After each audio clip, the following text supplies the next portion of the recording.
Hello and welcome to a very special edition of the All of the Day podcast family. This is a new series that we are starting, and it is simply called Redemption Arc. Before I explain what this is and why you are here and why I'm here, I'll introduce who else is here. Joining me is the one-man Nintendo Direct, Derek. Hello. Glad to be here. Glad not to be hosting. Hey, you know, it's funny, Derek. Last time we were here, we had 2 feet of snow outside. And today, it's literally 60 degrees. Yeah, it's pretty nice out. Most of my snow's melted. It is a nice day. It is a great day to sit inside and discuss disappointing video games, Oh, yeah. Isn't it? Oh, yeah. Okay. And when this releases in 2 months. No, I'm joking. You asshat. I have a much better setup than I did back then. Thank you. I tease. Anyways, Redemption Arc is the name of this show, and it came about really as something that's been bubbling in my head, and I think Derek's head to some extent for a long time. We've always talked about the idea of doing a book club of sorts, but for games. And that idea has percolated for months, if not years. And then I kind of fell into a hole myself of the retro game podcasts. I became quite a fan of these because I'm old and I play old games and I don't play a lot of new games. So I started to listen to these podcasts that covered all of the games of my childhood. And I enjoyed all of them tremendously. However, I noticed that when I flipped from podcast to podcast, they covered the same games. There's always a Link to the Past episode. There's always an Ocarina of Time episode. There's always a Link's Awakening episode. Really, they just did Zelda games. And, hey, I could talk about Zelda games till I'm blue in the face. But I thought my childhood, and Derek's childhood, and probably most of your childhoods, are not just defined by the games that were awesome. It's also defined by the games in between, the games that were awful, or, in the case of this show, the games that just really, really troubled us at the time for one reason or another.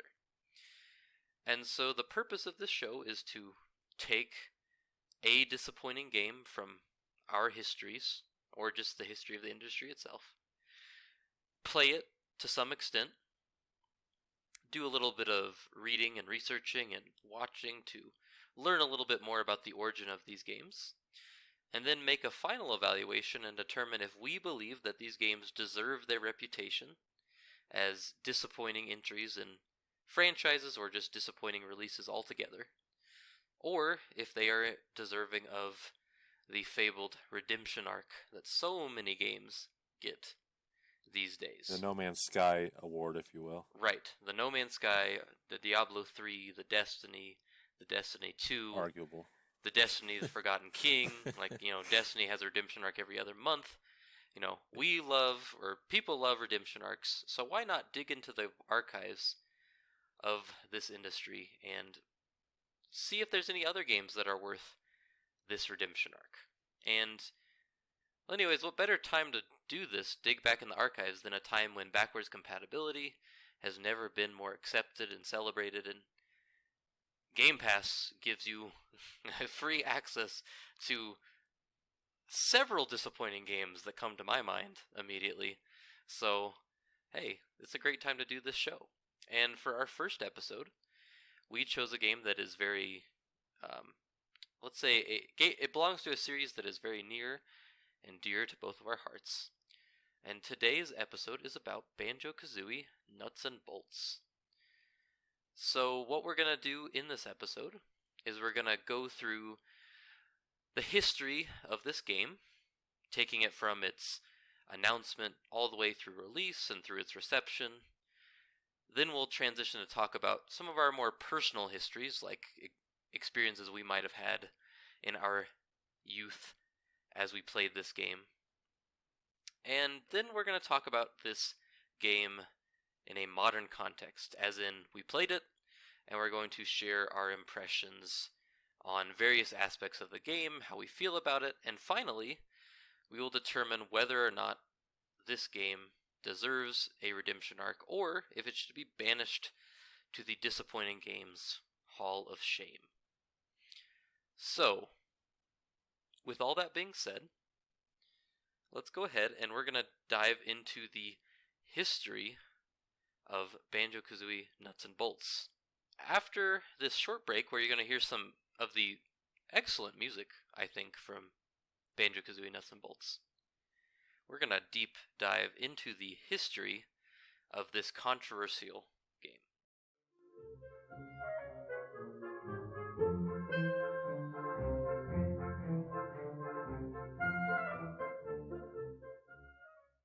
Derek, when I was thinking about where to start with the history of this game, I didn't want to start just with the game itself, because to me, you can't talk about this game without talking about Rare, and you can't talk about Rare without talking about their previous relationship with Nintendo.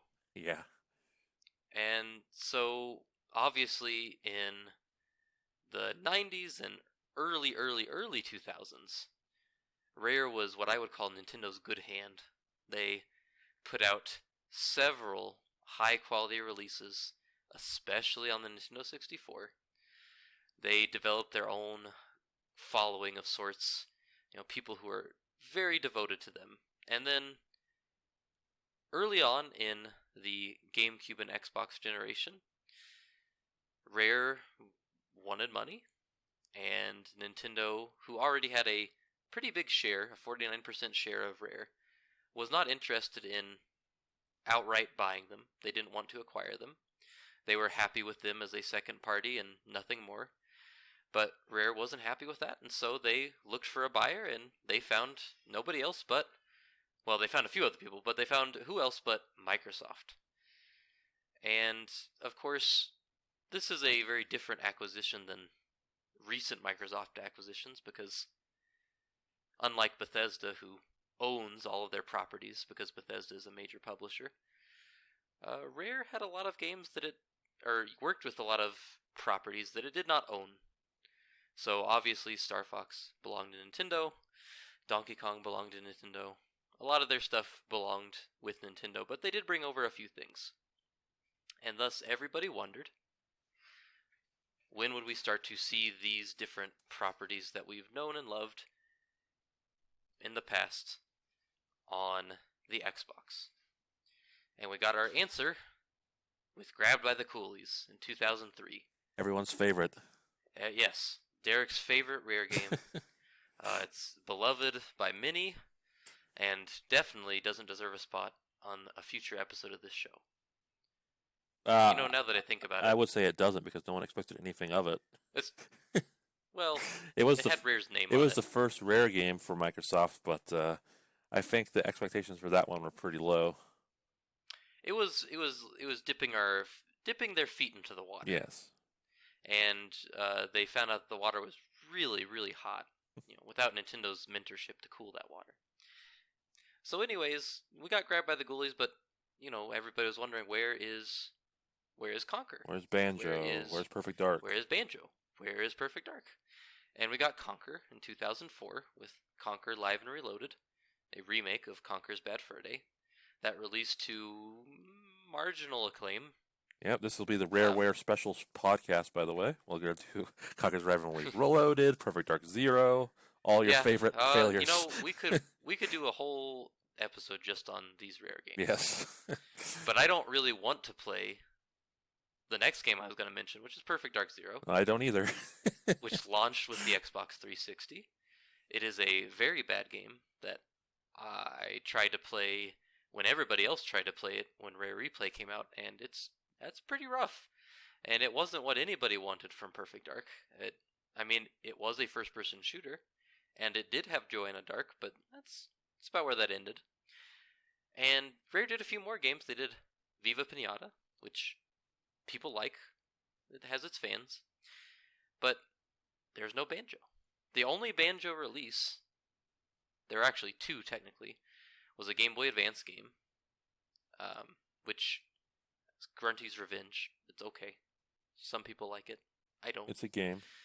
It's alright. And then there was Banjo Pilot, which is like Diddy Kong Racing, but with Banjo, and on a Game Boy Advance. So Wasn't it canceled? Or am I thinking of Donkey Kong Nope. Racing? You're thinking of Donkey Kong Racing. Ah. Yes, but they did finish Banjo Pilot, and I think people like that too. Again, haven't played it much. I bet it looks pretty ugly these days. I don't think I would probably have much fun in 2021 with that Game Boy Advance game, but who knows?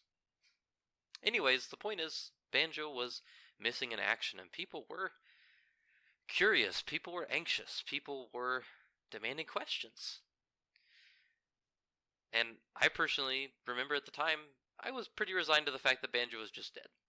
I think, it wasn't something I really expected, because if you think about what Xbox games look like, you think of gritty, gun-based action games. Conquer fit the mold, Perfect Dark fit the mold. Banjo, Yeah, it not as didn't much. quite fit in with the No. gritty Gears of War games that were out at the time. Right. It was, it's a bear, it's a bird. I mean, certainly there's some cheeky humor, but at no point does Banjo, take Kazooie off and poke a bunch of holes in a pirate and do all kinds of... that game would be terrible. I'm glad they never made that. But anyways, eventually, we got our answer in 2006 with a very mysterious trailer that merely showed Banjo and Kazooie in a very high-resolution model relative to their previous model on the Nintendo 64. Keep in mind, it was a 2-generation break between their games, so they looked noticeably higher resolution. And they were just kind of hanging out in this little house, and you saw this little blue pencil drawing things, and you saw Banjo and Kazooie doing Banjo and Kazooie things, and then you saw them escape into Spiral Mountain, and you saw honeycombs and jiggies and music notes and everything you would want to see. And I don't know if you remember this, Derek, but I certainly remember seeing this trailer and thinking that the wait was over. Well, I remember seeing it and thinking like, oh, I can't wait. Banjo's 3 is here.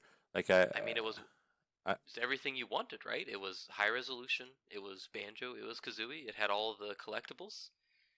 Yeah, I had been waiting for this game for a long time. And I don't think people broke down trailers quite as extensively back then as they do now. But if they were to do so, you would see Spiral Mountain and the jiggies and honeycombs and stuff. And yes, he ran into it ended up being fake. But you see all these things you assume this is going to be another platformer, and you see right. Him put Kazooie in the FPS mode, whatever the heck he had. You know what I mean? Where he shoots out eggs out of his mouth. He puts them in that position, and he revs them up like a chainsaw. So I can only see what people breaking down trails would be like. Whoa, what will Kazooie's new chainsaw move be for in the new game? It's funny you mention that, because when I watched this trailer again, preparing for this, that's exactly what I thought. It's if I was watching this video, I'd be waiting for the trailer that shows that in action, because I'd be thinking, oh, that's one of Kazooie's new moves. Right. So that's what I would assume people were thinking, but I remember just going I can't wait. I think I checked GameSpot or IGN or whatever I was looking at back then every day looking for news, and nothing popped up for years at a time. Well, and for context sake, it's important to remember that at this time, outside of Nintendo, the platformer genre as it was in the early 2000s and late 90s really just wasn't what it was before. No. You were seldom seeing these kind of games released by major developers, at least. You might see a few kids games, but usually they're pretty poor. And this game because it had the rare name, because it had these known and beloved characters, it had promise. And then it was silent, and then there wasn't a lot, and you were waiting a long time. And I don't remember seeing anything, and as I did some research, I found a few interviews, mostly with Phil Spencer, in a very different role at the time, before he became Papa Phil and the hero of the people. He was just this guy talking about this game in development, and he was talking about it was PR. It was very PR speak. He was talking about how, oh, people think that Banjo and Kazooie don't fit on the Xbox platform, and I don't think that's true. I think they have the ability to transcend, to be more than just a kid's game, And he mentioned things like the fact that it was the original team working on the game, and that was, of course, very promising. And he always made sure to mention that they were trying to think outside the box how to bring this franchise forward. Yes. Which I don't know that people really clung to that because, like you said, they didn't really analyze trailers that heavily back then. And I don't think we picked apart words quite as much as we did back then. No, well, after like a decade or so of being lied to constantly, you have to start picking out those words. And right. The thing that I immediately picked up on the interview is that he like danced around gameplay at every chance. Like he was like, right. He always danced around it. And there's even a few interviews where he talks about the idea that, the platforming genre just isn't what it used to be, and there's not a lot of innovation in that space, and they want to really take things to the next level and do something different. And I don't really know how anybody saw that and didn't have a million red flags go up. But I guess they were giving him the benefit of the doubt. I guess they just saw it and said, "Hey, the game still exists." Well, to be fair, like he does not say it's not going to be a platformer. Like we're looking at new ways to do a platformer. So at the time, it could have been like, well, what could he mean by that? Like, is Banjo going to be like flying around everywhere? Is this going to be some sort of? Well, he ended up doing that, but is it going to be some sort of like hybrid genre sort of thing? Like, what's going on here? Yeah, you might have thought maybe it would be. I'm trying to think of any platformers at the time, like a Galaxy style thing, where it's a little more. A little more linear, but not quite. My assumption is that when they're thinking about different gameplays, they probably went to Mario Sunshine as like being a different sort of Mario platformer. Yeah. Like that's a different way to take the platform. So they're probably thinking like, well, how will Banjo take Mario Sunshine like approach? Like they're not going to give him a water pack. Will they give him a fire pack? Who knows? I have to say, my favorite thing I saw while doing research on this was a really tiny, crappy post on one of those little fan sites, like an Xbox fan site, and had this little tiny blurb about this game still being under wraps, the team still being hard at work, not ready to show off their stuff. And there was one comment on the article that said, WTF did they need all this time for? It's Banjo and Kazooie. We know what it's like. Yes. We don't need them to keep it under wraps. We know what to expect. We just want to see it. And oh boy. Oh, you sweet child. Oh, you sweet child. There was a reason for this. There was a reason, because in 2008, and I still remember this, sadly, in May of 2008, they finally showed it off. And honest to goodness, I would say that if anybody predicted this, they deserved a big payout. They were a Nostradamus. We should be looking to them for weather forecasts and March Madness predictions. We should obviously be paying these people a lot of money, because for my money, this is one of the top 5 most out-of-nowhere reveals ever. Well, yeah. I think when it came out, I actually was not sure the game still existed. It had been so long since we heard from it. I was like, okay, is this ever going to come out? Yeah. And then when it showed up, I was excited for 20 seconds, and then... Oof. Oh, yeah. Well, so I always like to tell the story when this game comes up, is that in 2008, I was a sophomore in high school, and you still lived in the area, and you had a truck, so sometimes you would so nicely come and pick me up from school, which was nice, because I hated riding the bus. Yes. And on this particular day, as if you just had to let me know, as if some tragedy had occurred in the family, you pulled up in your truck, and I was excited, and got in the truck, and you started driving down the road towards home. It was like a 3-minute drive. And for children out there, this is the days before cell phones with video. Yes. So I couldn't. This is before smartphones. I couldn't just pull up the video in the car and say, "Hey, check this out." Right. Right. I had a little flip phone. I'd get text messages, but I didn't go on the internet and check like, "Ooh, what's going on Twitter?" It wasn't like that. And so I get in the car, and Derek kind of somberly slows down and says, "Oh, hey, they showed the new Banjo-Kazooie today." And I said, "Whoa, really?" He said, "Yeah, they build cars. Mumbo's like a mechanic or something." And I thought you were yanking my chain. I thought this is the stupidest, most preposterous thing I've ever heard in my entire life. Now, how could you?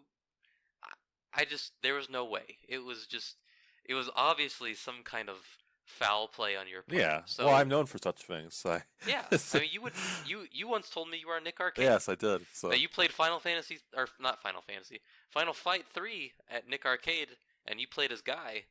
And I don't know, you won whatever the prize is on Nick Arcade, and I believe that for at least 12 years. Got to play the green screen game where you fight the genie. Yeah, I believe it for at least 12 years, even though I couldn't remember a time in my life where I went to Nick Studios. Yeah, I don't remember you getting slimed. Yeah, I don't remember that at all. But anyways, I didn't believe you, and so I went home, I got on IGN, a real sign of the times, and I looked at the trailer, and I thought, oh my god.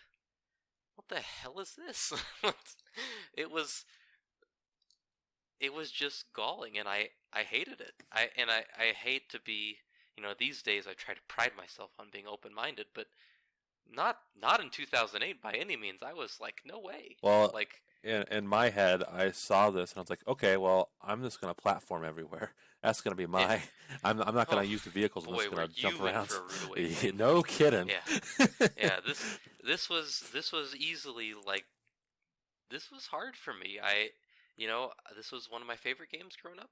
I had a lot of fond memories of it, and it was my first real experience with seeing a thing I quite enjoyed be twisted in a way that I wasn't a fan of. I experienced, I had seen the Transformers movie at the time, but I had no attachment to the cartoons. But I imagine this is how they felt when they saw those movies. It was like, what? Well, at the time period, you might remember, or you might not, the Xbox 360 was going through this red ring of death thing, where like your console would just die, and right. We were having trouble with it. We'd already sent it back for repairs once, and for whatever reason, they wouldn't let me do it again. And I ended up trading my 360 for the PS3 around 2008, so around this time. And right. There is, if Banjo had been what I wanted it to be, there is zero chance I would have jumped to the PS3. Like, I was excited for Metal Gear Solid 4, but Banjo not being Banjo is what drove me away. And I didn't come back to Microsoft for quite a long time afterwards. I have like both systems now, but I did not own an Xbox 360 for the entirety of its lifespan. I got it well after the fact.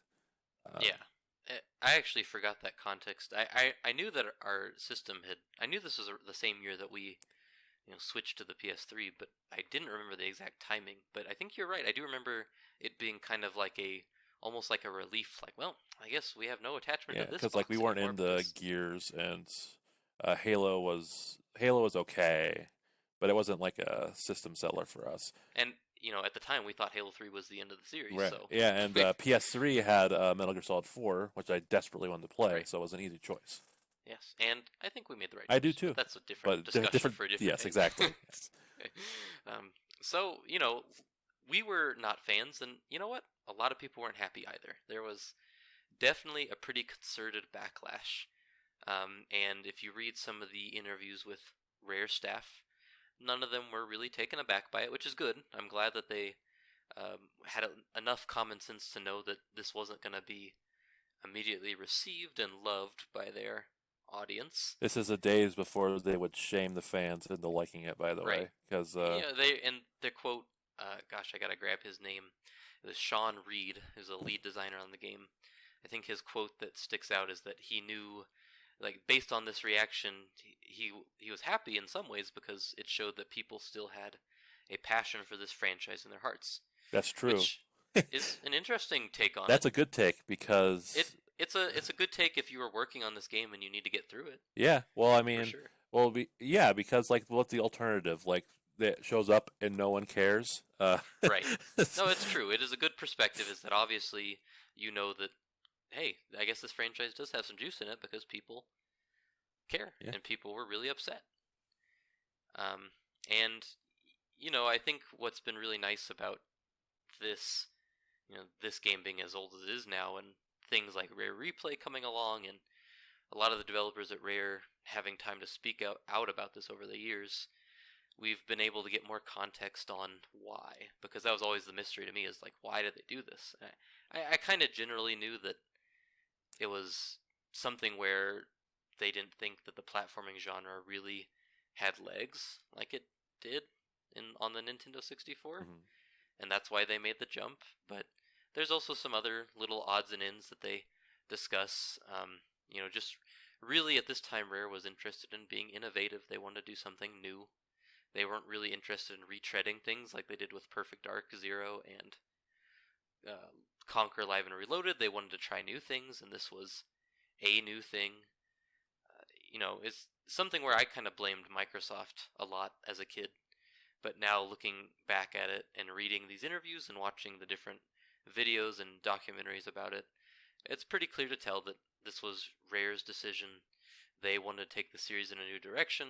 They thought the idea of like a Lego block-esque building system that was very intuitive for players was something that would be unique and maybe set a standard for things to come.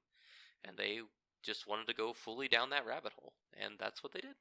Yes. I think I had heard rumors that it was originally supposed to be a Banjo-Kazooie remake back in the day, and seeing that interview where they confirmed that that's what it was supposed to be, like, depressed me greatly, because oh yeah, I think the idea of like a messed up Banjo remake where like things are just different, but it's technically a remake, sounded kind of cool. They said their worries were that people would think it's just straight up and there's nothing new to see, and I feel like you could have erased those fears through the I press, think or you could have named it differently. you could have named it And differently. I'm glad you. You could have Yeah, like I'm shown. glad you mentioned that because I think there's two projects they worked through. There was one that was just like totally different, and I don't remember. I don't think they really said much about it, but they just didn't do it. And the one that they actually made progress on was that remake.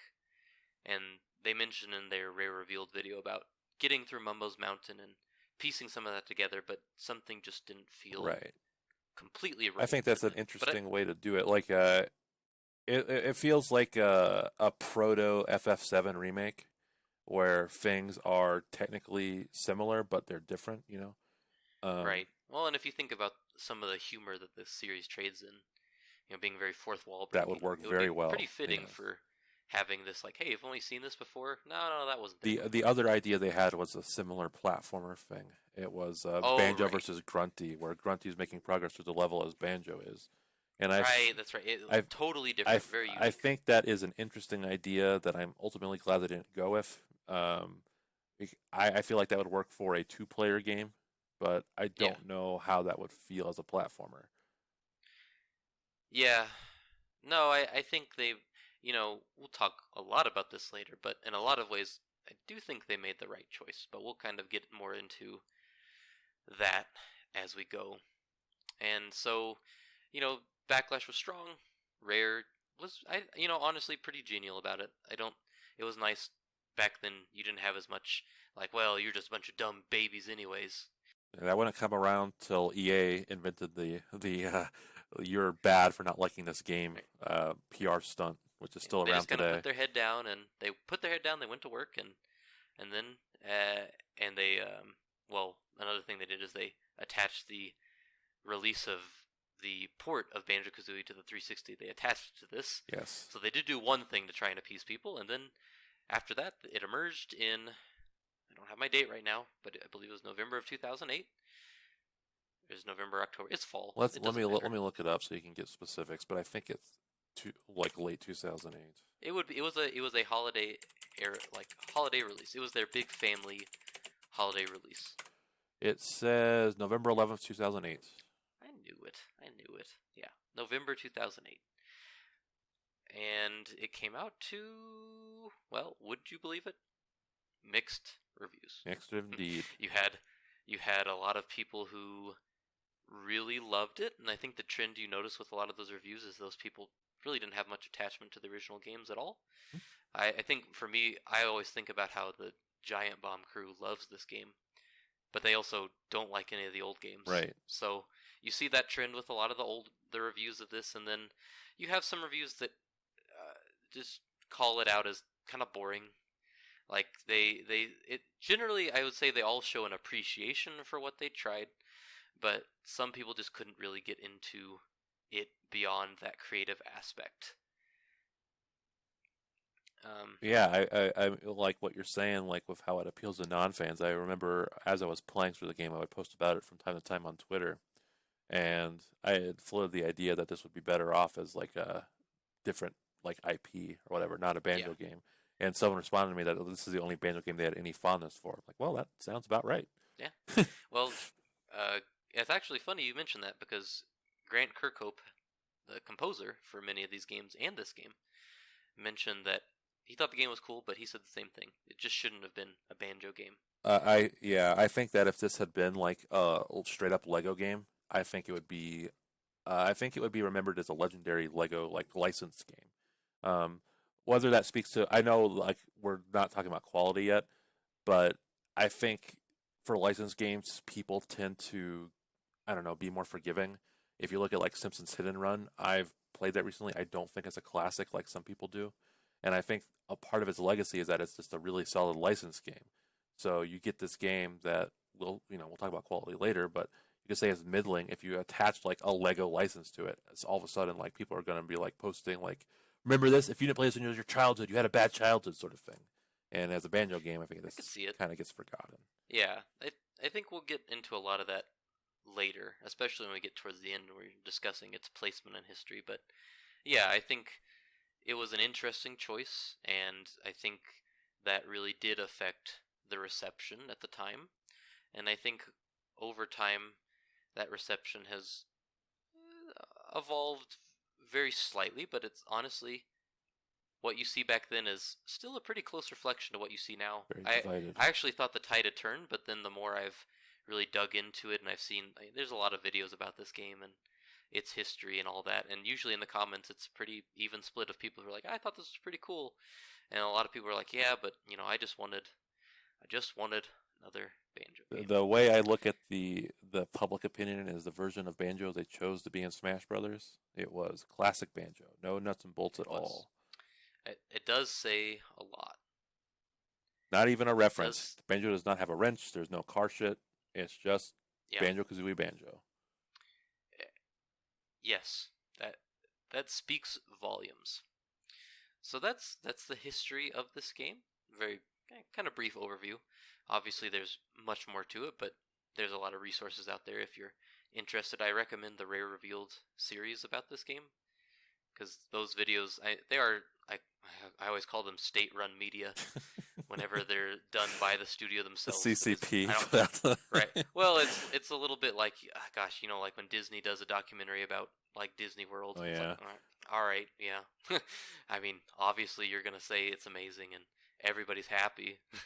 You're or when WWE does like a behind the scenes on the Attitude Era. Oh yeah. And it's just like this really glossy. And it's like, and Triple H was really important back then. Yeah. Don't forget like, about that. They obviously aren't going to go into depth about like all the things that you actually want to hear about, but it's usually an entertaining watch. Yeah. And the Rare Revealed are at least entertaining enough for you to get a better idea of what was going on in their heads when they made this decision.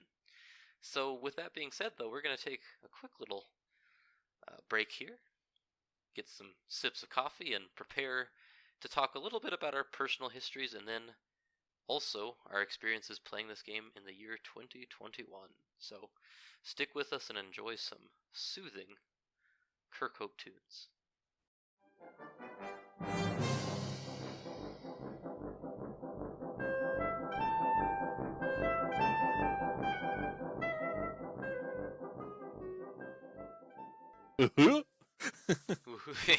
Yes, there we go. That's what I needed. So, we kind of got into this a little bit, because you mentioned that at the time we didn't have an Xbox 360, because we sold it for a PlayStation 3. We got Metal Gear Solid 4, which we loved. Soul Calibur 4 Day 1, Darth Vader version. 4, which you liked. Yeah. And gosh, I have so many great memories with the PS3, to be honest. That, like, let's just do a PS3 podcast. Woo. For sure. I it's funny, like, we're talking about this game and how it came out and its reception and, how we were disappointed and all this, but when push came to shove and the game came out, we were too busy playing other things on the PS3 to even really care. Yeah. So, I mean, at release, my only connection to this game at release was that of course, at the time, game trailers was the thing, and I would watch their reviews because I thought their video quality was pretty good. Oh yeah, you actually mean GameTrailers.com, by the way, not just game trailers in general. Oh yes, It's important to website. It's where the angry video game nerd posts a lot of his stuff back in the day. At the time, yes, he is on. Yes, so I was watching on there, and I watched their review and watched some footage, and I was like a lot of people are these days. I kind of had my mindset, and so I was really just looking for affirmation. So if I saw a review that affirmed my beliefs, I was like, all right, cool.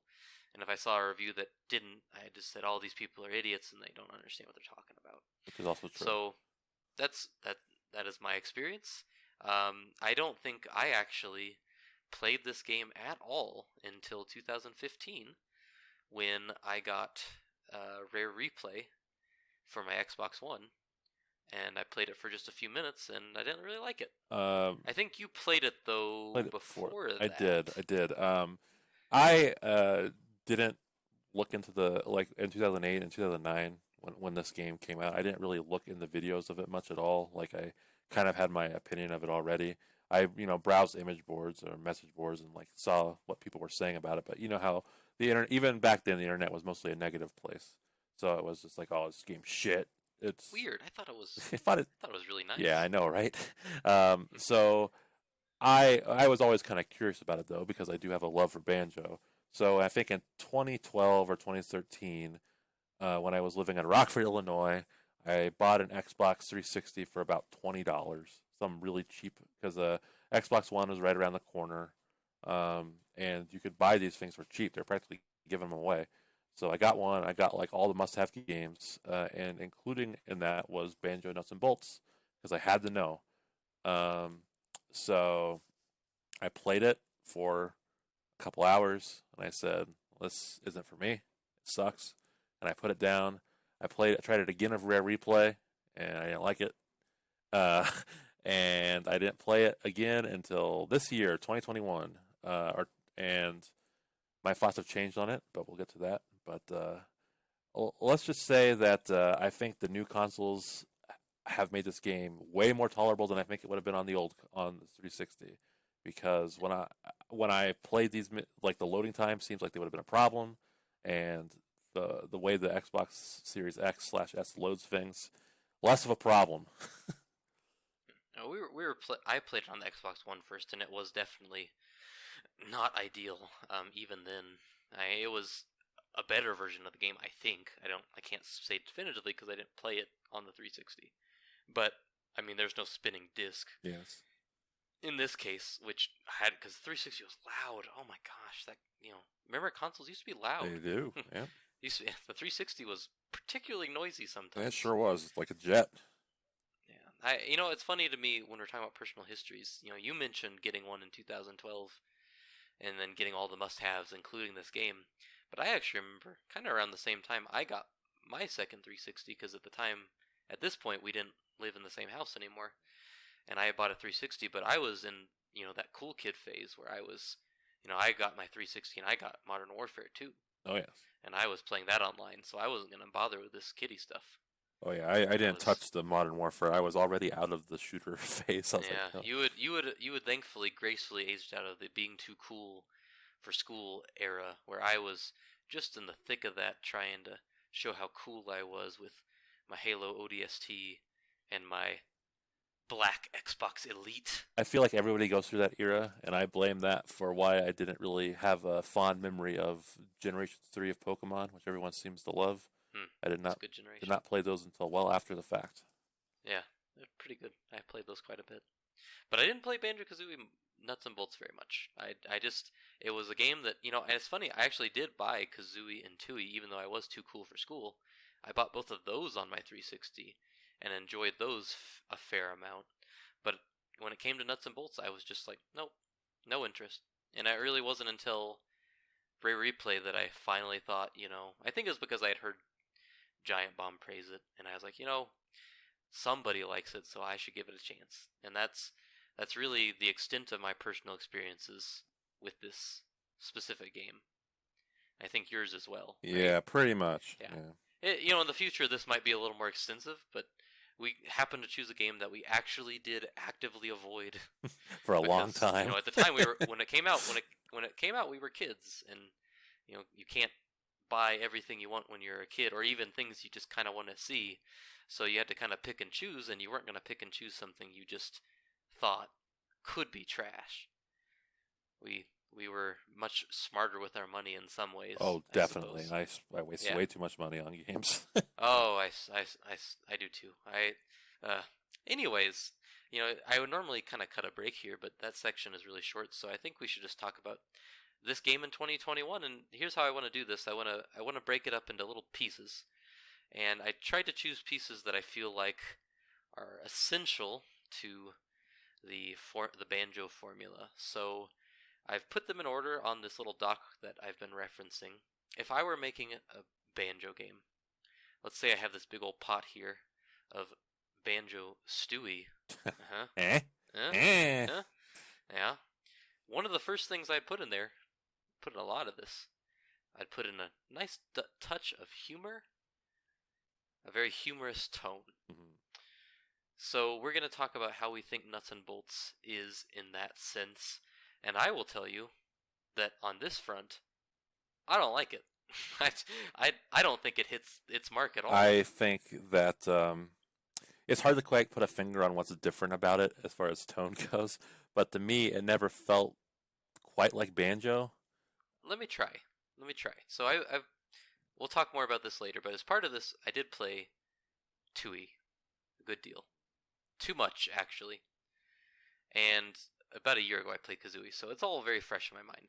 I've played them so many times that I kind of get it. Yeah, so. That's true. They're all, and I actually just watched a stream of someone finishing the first game not too long ago. So, I've seen these games, I know what they're about, and honestly, the tone of those first games, very sarcastic. Yeah.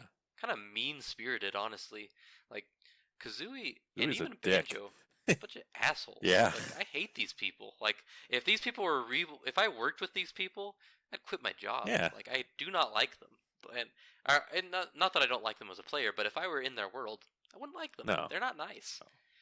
And this game, to me, like, I wouldn't say they're, like, nice, upstanding people, but it's almost like they both grew up a little bit. Their jabs are less, like, mean-spirited. Yeah, it's like they want to go for it because they have that instinct of just going for the jugular, but then they're like, but this guy has a family. Like, I don't want to take him down. And this mole has kids. I don't want to like level him right now with a mean barb. Kazooie and Tooie, they didn't care. They called people out to their face. I think the structure of the game, like where you're in like this video game world, kind of hampers it in some ways too. I was gonna mention that too, because to me, if you think about those first games, one of the funniest things at the time was the fourth wall breaking. Yeah. But how do you break the fourth wall when you're already, like, it would be too metatextual because they're in a game within a game. So they can't spend all this time referencing being in a game because we know they're in a game. That's the whole concept of this game. Right. But there was also like some like interconnectivity between the worlds. Like, you would smash that camel, I think it's Gabi. You'd smash him and he'd like show up in the lava world like being pissed off about what you did to him in the previous one. And because this one is in a video game and all the worlds are kind of separated, you don't really get that, and it feels, I don't know, like less alive as a result to me. Yeah, we'll get into the world design, but that's definitely for me an element of what this game is lacking, at least on that front.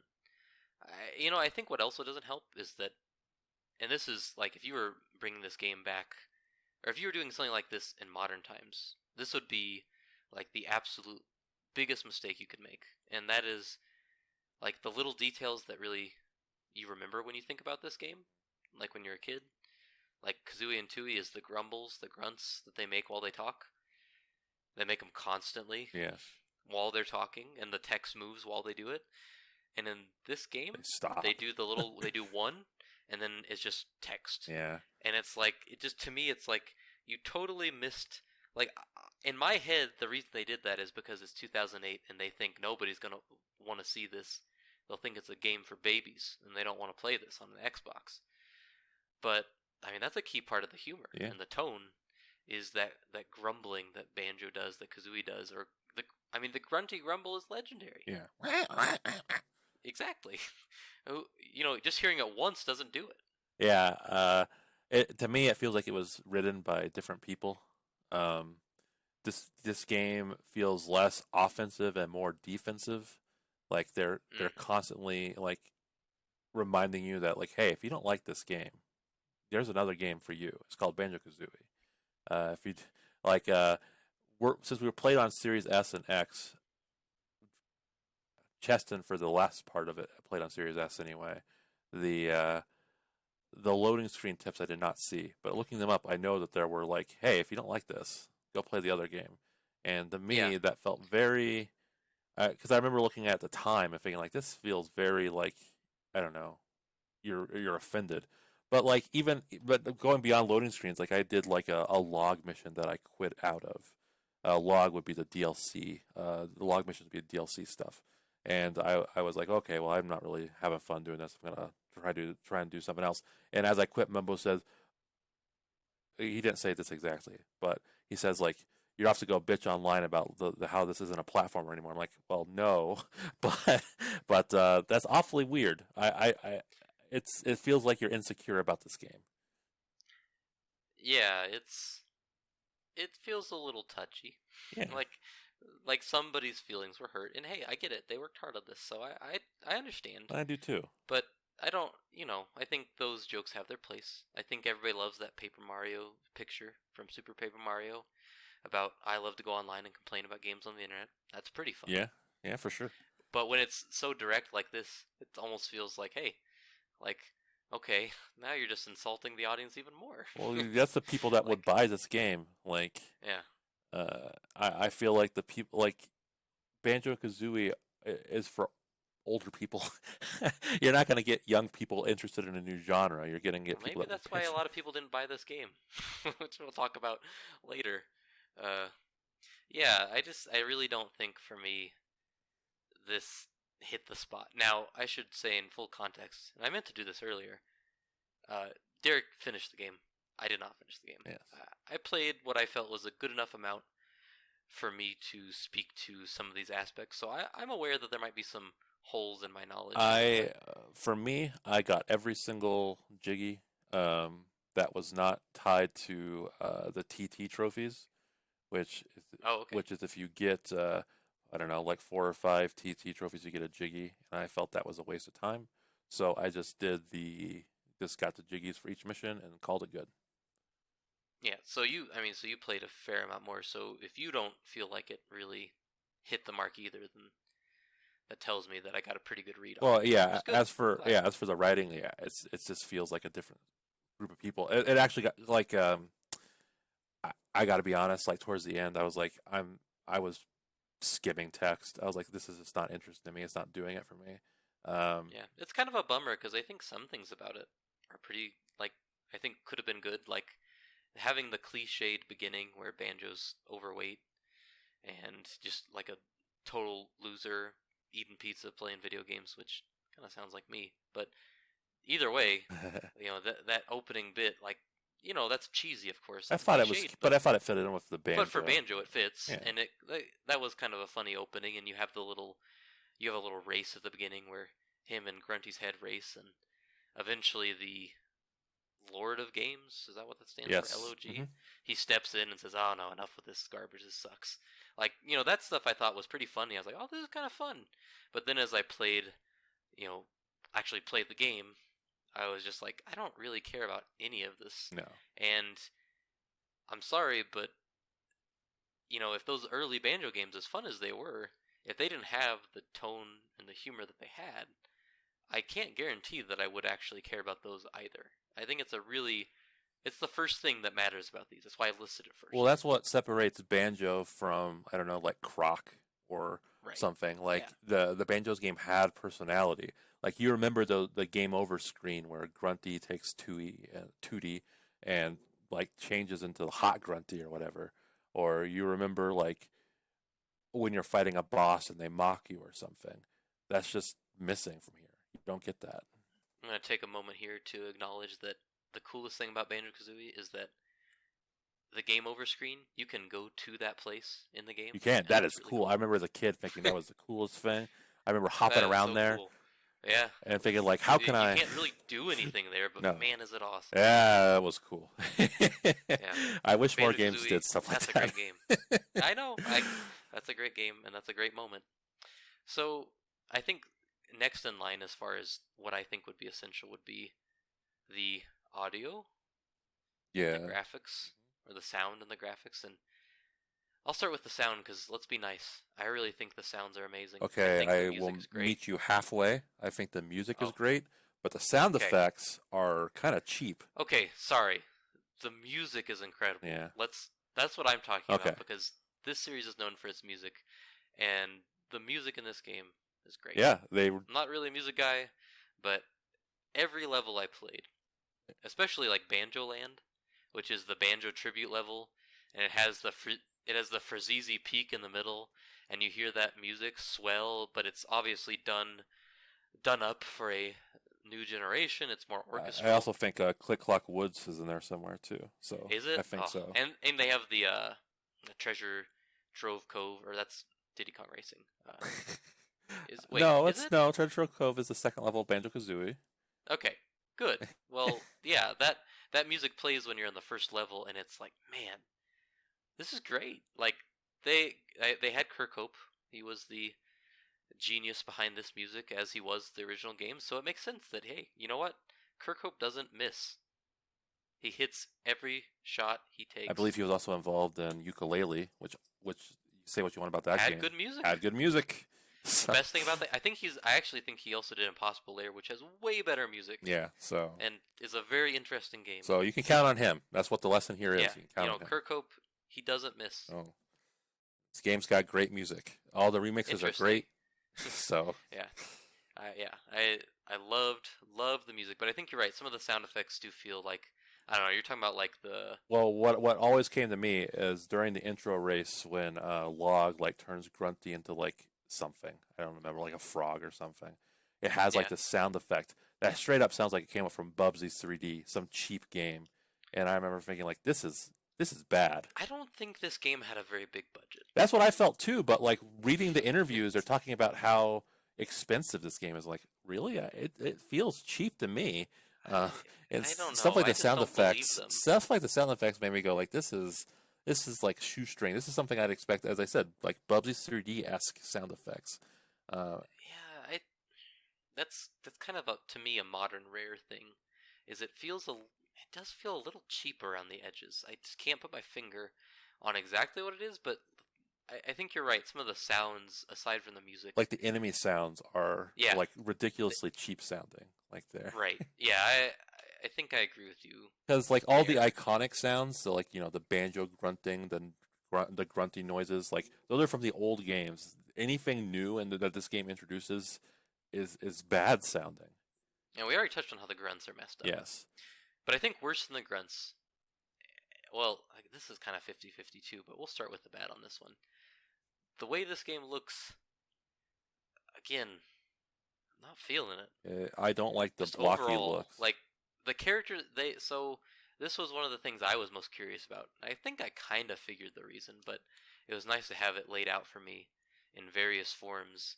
So the idea is that this game has a more jagged, blocky look because you build blocks. Yeah. You build vehicles with blocks. And so it would be cohesive if the characters were also blocky. Now, I get it. I can respect that decision. And they also said part of it was that they had rendered the characters in, with high poly 3D models. And they just didn't feel like the charm was there, and they felt like this was a way to bring that charm. But I don't think I agree. I think it looks cheap. I think the characters look like a bad DreamWorks movie, like that Madagascar movie. Yeah, they do look like crappy DreamWorks characters. Like that TT character, that new character. I hate him. He looks like he's the dumbest looking character ever. He does look like he's straight from Madagascar. It kind of reminded me of like Shark Tale, like just the way everyone looks. Mumbo, gosh, his skull, the way it looks. They de-racified Wumba, which is for the best. Which is important. They need to do that. But she looks just like dumb. She just looks dumb. Yeah, she just looks bland. She looks She has bland, like yeah. no character to her. Yeah. And like the overworld characters when you're in Showdown Town, which is the hub, like those characters, like I think of Kazooie and Tooie having pretty memorable characters. I agree. Boggy.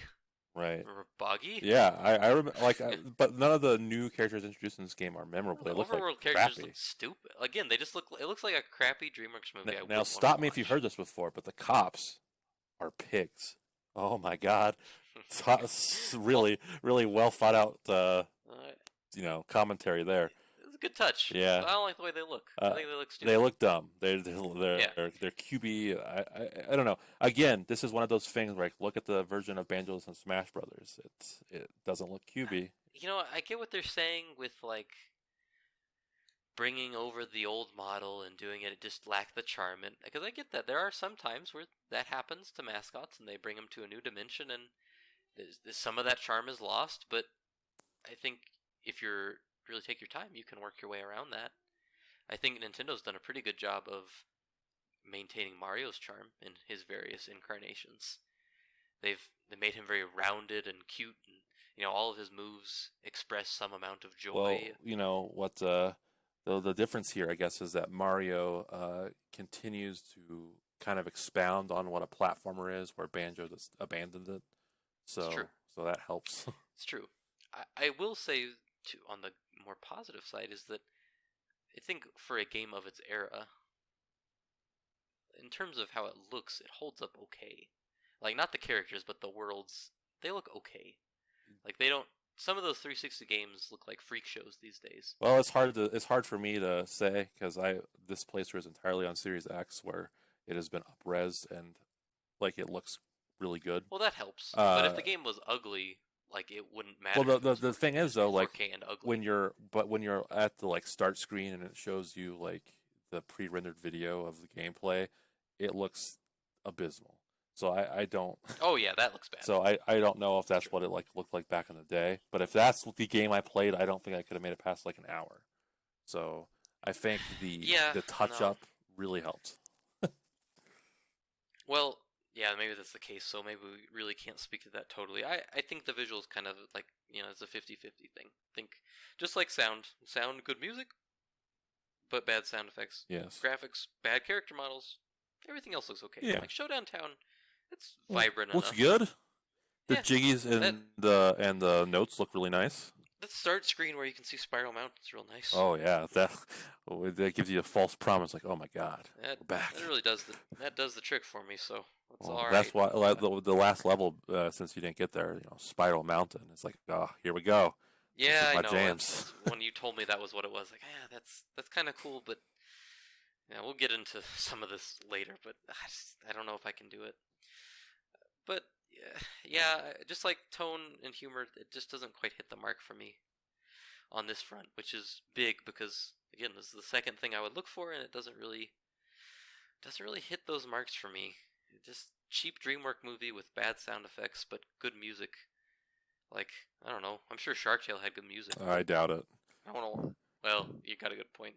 I'm not sure Shark Tale had good anything. Yeah, it doesn't. Yeah, I mean, well... Except for that joke about the sushi bar. Oh, yeah. It's a good joke. It's gotta have something. Gotta have something. It has one joke. We paid $7 to go get one joke at the theater.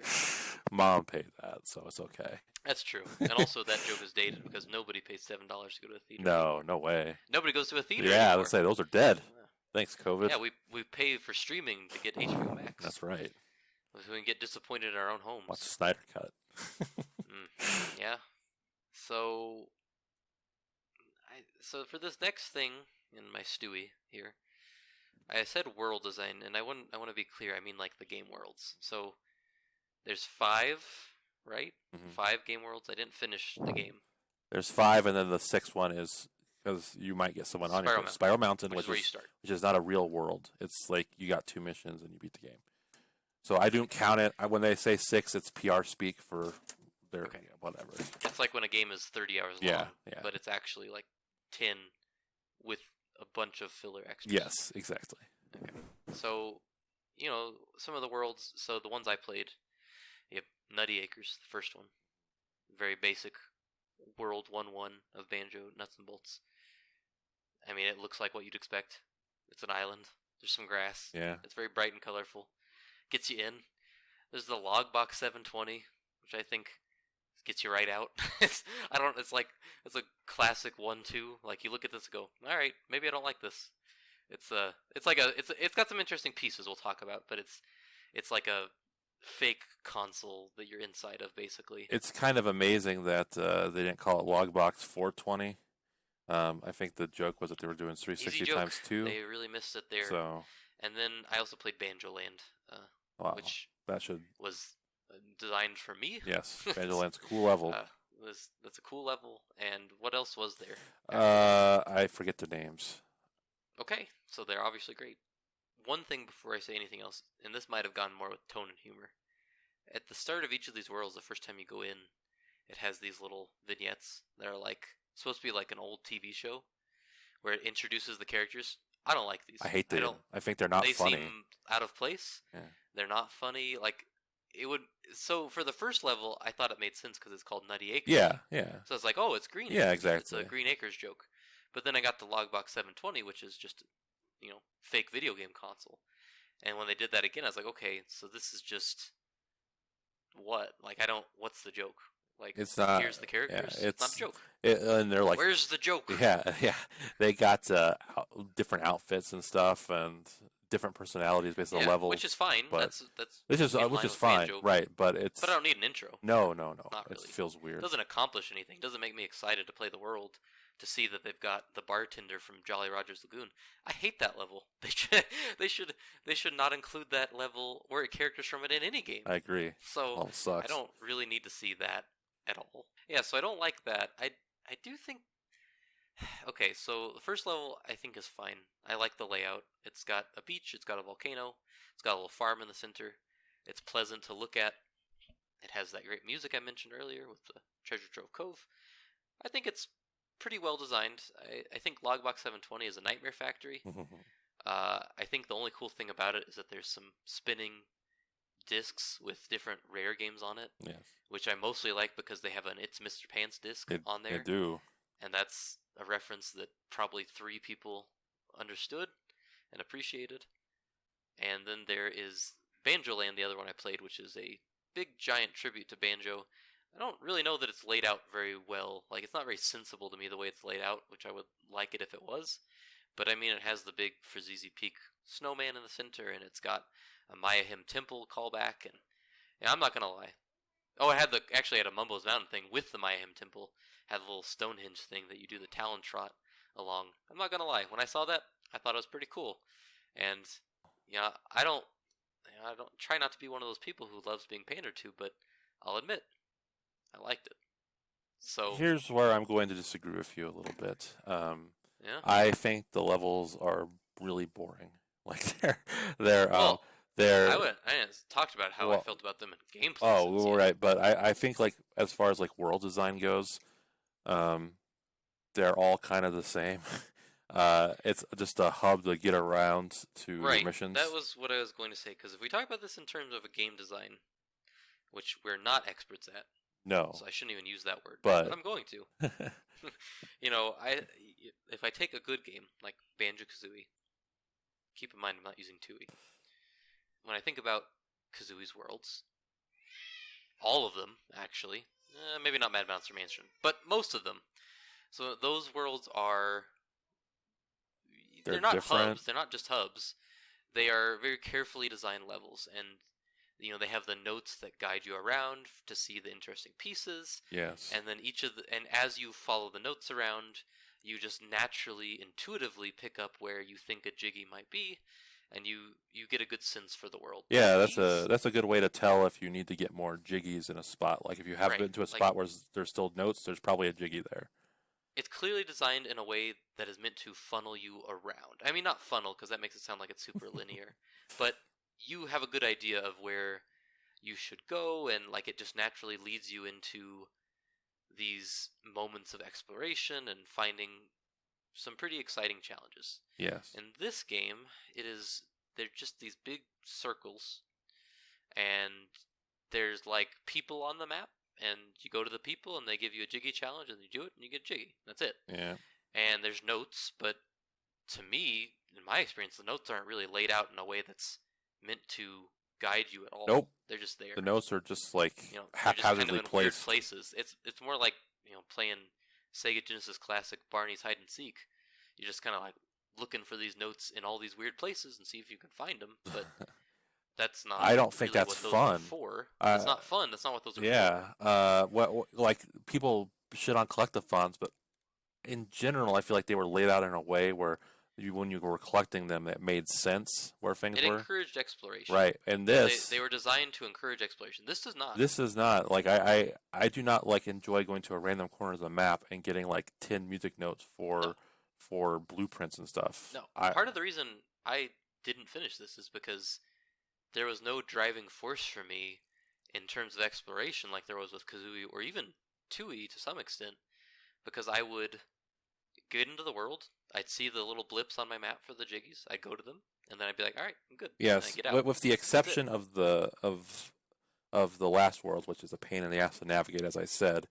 The world itself just feels like the backgrounds is just set dressing. Like there's no fundamentally speaking, there's no difference in gameplay from world to world. Like you don't have it just don't feel different to me. So right, yeah, I definitely felt that too. Like there was nothing, it wasn't like going from Mumbo's Mountain, the world's best tutorial, to Treasure Trove Cove, which is a great extension where you learn how to fly, and it's a more vertical level to expose you to how the different levels that your exploration will take later in that game. In this game, it's like, okay, now you're going to go to this box, and you're going to explore, you're going to drive around this box and get your jiggies, and you're going to get out of this box. Mm-hmm. You're right, they did feel very interchangeable. So though I think some of the gimmicks and the looks are fun, in terms of designing game worlds, I don't really know. And I think this is where you would talk about Showdown Town, which is, if you listen to Rare people talk, this is the thing that they are the most proud of. As they should be. And I say good for them. It's fine. I think it was the most fun to explore for me because I did have some fun finding those boxes. Right. There's like the little boxes full of car parts. And I guess I've had some fun, like, driving around and looking for those, and you do some tightrope walking, and, there's something to be said for that area. I don't think it's amazing, but I do think it's the most lively. It's the closest it gets to Banjo, the old Banjo. Yeah, it feels the most like a world. Well, because there's actual level design here. Like, there's parts that are gated off based on what your vehicle can and can't do. Right. And when I watch videos of this game that go further than I did, some of the coolest stuff I see is in this, what is supposed to be the game's main hub, but is actually probably its most cohesively designed world. So I think so. There's actual differences here. I don't know. I guess you can take that for what it's worth. That to me, that seems distressing, given that it's just supposed to be, the play. It'd be like if Sonic Adventure's best level was the city you walk around in. It'd be very jarring. You'd feel very strange. You can make that argument with Sonic 06. But you can make that argument, and that is really upsetting. Yes. But yeah, I don't, gosh, I'm surprised this is feeling more negative than I thought it would be, because this is didn't do it for me either, really, other than the looks I thought were some fun. There were fun references for people like me who were, fans of the series. I mean, it's like, fundamentally, what's the difference between the default Windows XP wallpaper and the one you get off the internet? It just looks different, but it has the same function. So I look at this as like a really nice looking wallpaper. Like Banjo Land is my Banjo-Kazooie themed wallpaper I really like, whereas a Logbox 720 is ugly. So again, stupid Nightmare Factory. Yeah. Was like I just hated that level. Just did not like it. But I think the Gigaseum and the Nightmare Terrarium or Terrarium of Terror, they do have a couple things that I don't know use unique infrastructure of that level. There's a ramp in Gigaseum where you jump off of it and try to land on a target. So that's a little different, and that takes advantage of a unique feature of that world. And then in the Terrarium of Terror, a mission I remember the most is you gotta take this really unwieldy vehicle up a tree, and that isn't really something you do in any other level. But it sucks. It's not a compliment, but it is different. So hey, look at you, little Terrarium of Terror, whatever you're called. Yeah, the level does try to be different. It suffers for it, but it does try. Fails. Yeah, it's no Click Lock Woods. No, for sure. well, yeah, but I mean, I don't know. I get annoyed at things, and one of my annoyances is like when you see a checkpoint, and to this point in this game, if you see an arrow, you pretty much just go straight to it. And this one, it's like you got to go underwater and go through something to get to like your jiggy level, and it's just like just tedious. So we're starting to veer pretty close into this, so we're just going to go into it. So this is the last piece, and notice this is the last piece. I did an order of importance, so notice that this is the last one, which I think is key, game design. So this is, this is the big thing this game does, is it switches up the game. It makes it so that you are driving around instead of platforming. It makes it so that you are building your vehicles. You are trying to, this is, believe it or not, this game is pre-Minecraft, so it's pretty novel in a lot of ways. Very inventive for the time. They went for a very user-focused system. This is all based around what you, the player, does. As an adult now, I respect that this game didn't just go through the motions. I do. But I may not appreciate the end result as much as they would like, but I am glad that it's not just Banjo-Kazooie again. Like they tried something different.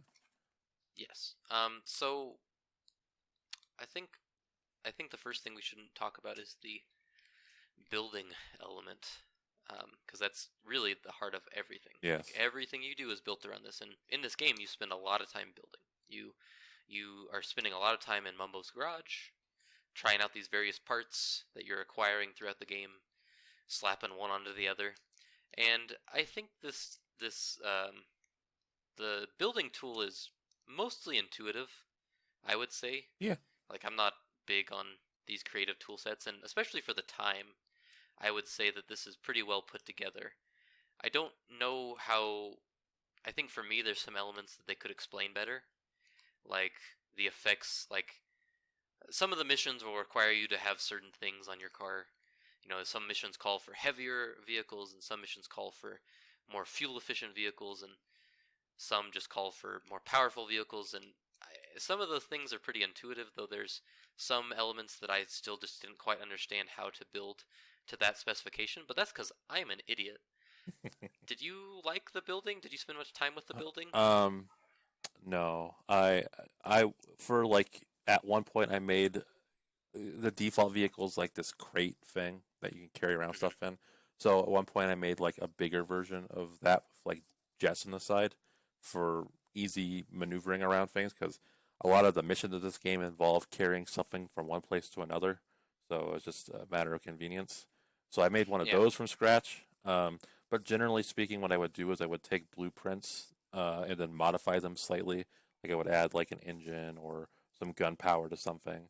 Yeah, I'm glad we did the same thing. Yeah. That's exactly what I did. I took the Humba, or the Wumba blueprints, whatever she went by in the game, and I would just look at those and go, okay, I'd either use them whole cloth, or I'd like slap something on. Yes, and as I got towards the end, I would try to get a little bit more inventive, but that's generally what I did. I stuck to the blueprints and modified them. Before anybody gets too defensive, we understand that is not the point of the game.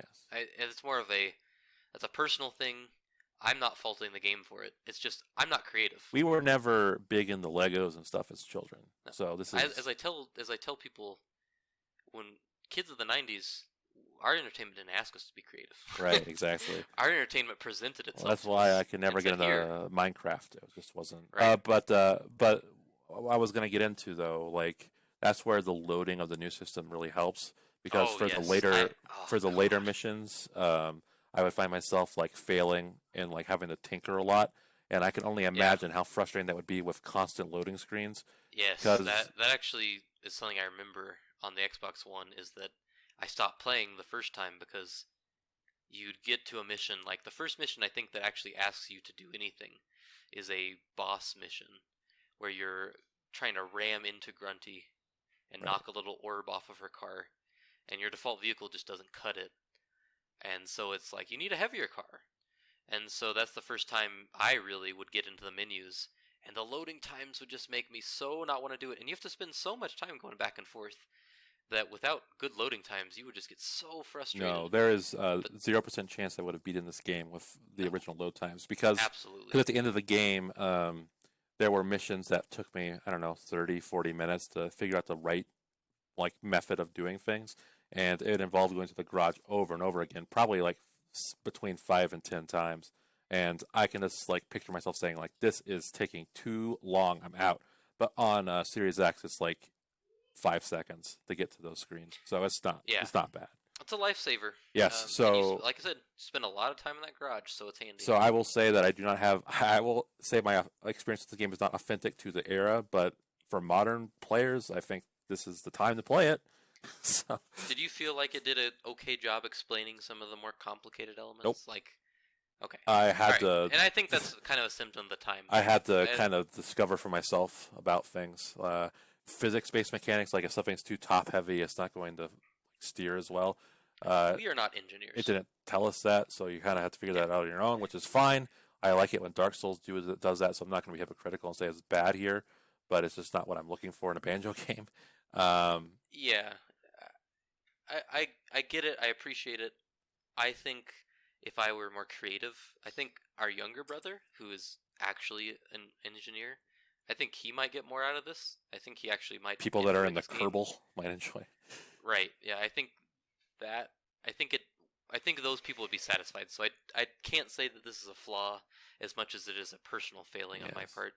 I'm just not creative. But I mean, there are things like when you're flying around and you run out of fuel and your propeller suddenly stops spinning. The game doesn't tell you it's because you're out of fuel. It's just... No, it doesn't. There's a little crummy meter that I feel like those little meters are so hard to parse. They are just so tiny and out of the way, and they never have Mumbo stop and say, hey, here's what it is, which, again, is fine. It's fine. You're supposed to discover it. I get it. But it ain't for me. Well, yeah. Well, I mean, it took me a minute to figure out what that is, and I don't think they do a good job explaining that you need, if you're going to have a fast engine, you're going to need fuel to go along with it. Yeah. Yeah. Which, again, if we were engineers, maybe we'd understand. Right. But we're not. We're not. We don't do... I don't know anything about cars. But, I know that they move. But the thing is, I look at that as a realism feature. So in a Red Dead Redemption or something, that would be expected. But when I play this game, it feels like an arcadey sort of game. And when I'm playing an arcadey game, I don't really want that realism there. I don't want if I make a top-heavy vehicle loaded with weapons, it's not going to run in this game. But I kind of want it to. I don't know. I think less realism would have been helpful here. I would give anything to see a Red Dead mod where Arthur has to build his stagecoach. Oh yeah. Arthur, you didn't put an engine on this, you idiot. Arthur, there's no place for the horse. I reckon that they just don't build them like they used to. We're gonna need more mangoes for this mission, Arthur. Yeah, I think it could have been a little less realistic physics based, Yeah. Oh, well. It's a video game world. Okay. Come on. Yeah. Okay, so naturally then once you leave the garage, you have to control the vehicles, and I will tell you, this is actually my favorite thing about the game. I love how poorly everything handles. I think it's so fitting that this stupid bear puts together these cars and planes, and they handle total garbage. They do. They handle if I tried to build some kind of crappy car in my garage and then put my son on it, and he tried to drive it, and he just started to bump along, barely moving. That's what it feels like, and that's what it should feel like. It's great. Well, yeah, that can come into hindrance sometimes. I think about this. Yes, absolutely. This Logbox 720 race where it's really tight corners. To me, it's like Grand Theft Auto 4, which has very infamous car controls because it tried to be more realistic, and I liked them because it fit the game. The game was more serious and realistic in tone, and so it made sense that the cars handled but they weren't like the San Andreas dream cars. They were your real cars. You weren't driving a Ferrari, you were driving a Toyota. Give me a car brand. Make Prius? No, those are all right. Camry. That's a name I've heard.